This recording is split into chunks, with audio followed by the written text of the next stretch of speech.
So today we are going to randomly choose from a list in Python, but we're going to use probabilities. And so I have two ways that we're going to go about this. The first one is going to be if the probabilities all sum up to 1. And then if we can do this where the probabilities don't add up to 1. So without further ado, let's hop right in and start coding. So to randomly choose from a list, what we're going to do is I'm going to follow what I did in a previous video, which I'll link up here above, where we used the random module to essentially grab out a random value. And then we'll show you how you can do that with lists. So to do that, we're going to go ahead and we're going to need to import random. And then now that we have random imported, we can go ahead and start using it. And so to do what I did kind of in that last video, you can say that your choice is equal to random.choose or choice. And then you give it a list, and then we can say cur list. So if I go ahead and I run this, so say print, and I'll do an F string, and we'll say choice is equal to that. And if we go ahead and run this, what we will see that is choice is equal to A. And if we run this again, you'll see that it's still A. We'll run it a couple times here. There's C, C, B. So just like that, you can see that we're getting random choices from using this package. So now let's talk about how you can get the choice, but using it with these probabilities. So the quickest way to basically use random to help us to, given a current list, choose a value out given a certain probability is to do a couple things. The first one would change from choice to choices. Now, what happens if we run choice.choices? Well, when you run this, it's going to give us a list of stuff back versus just that single item back. And by default, there's a couple of parameters that come into this that we're going to look into. The first one that we're going to really look into is this k value. So k is set at 1. So by default, and that means that like if I say k is equal to 1, again, by default, it should just come back as just a list of one value.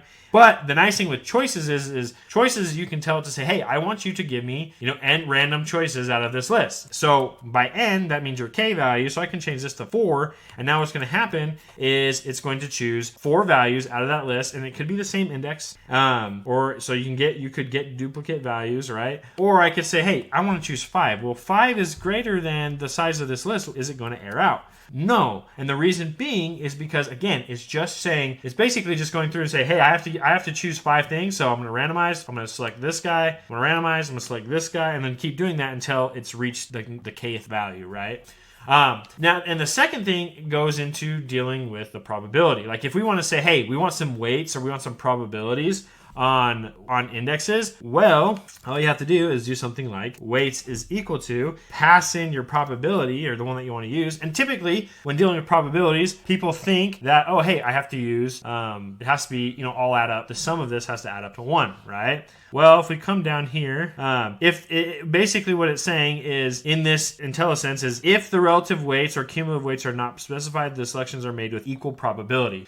Meaning that if weights isn't set or another parameter of weights isn't set, then everybody has the same probability. But if I pass something in like this, it means that now chosen out of this list, we see that this has a higher, index 0, 1, 2 has a higher probability of being chosen. So if we run this and we change this back to 1, so we just see our 1 value, what we should see is that, look, we chose it and C has a higher probability. If you choose again, probably going to be up C. Now it probably could be another one. And there it is, A. And A had the second highest of being chosen, right? And we can just keep doing this multiple times and just keep going. And every now and then we should see that if we run this a bunch of times, a majority of what we're going to see is going to be C's and A's, and every now and then B's and D's, right?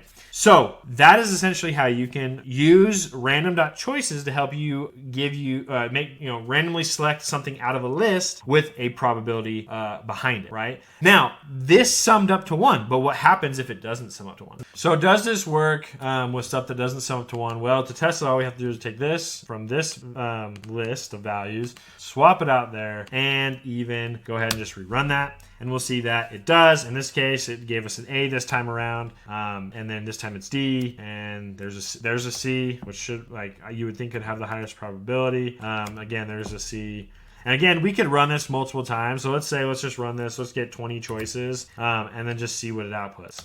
So from this, we ran it multiple times, and then we see that, there's a lot of C's. I see a lot of C's, see a lot of B's, and just like that, that's how you can use it to essentially, whether you need to sum to 1 or not. Now, one thing that I wanted to do was essentially show you like, hey, what happens if I had this as something that had, a list that was bigger than that we're trying to do, and we're passing that in as our weights. And if we choose, let's just go 1. If we choose that, what will happen? Well, it's saying that it does not match. So when you use your weights, the size of the list matters. It needs to match the current size of the list that you're trying to do. Otherwise, you'll get this error saying that the number of weights does not match your current population, which in our case is cur list. And so this will not work. You have to make sure that they match. And so that's why I have a value of 4 here and here, as well as up here. So I hope you found this useful. I hope this was kind of a helpful tip on how to grab information, whether one value or n number of values out of a list using probabilities. If it is, leave a comment about kind of what you kind of liked or anything that you would like to see more of, and consider subscribing. And until next time, keep on programming.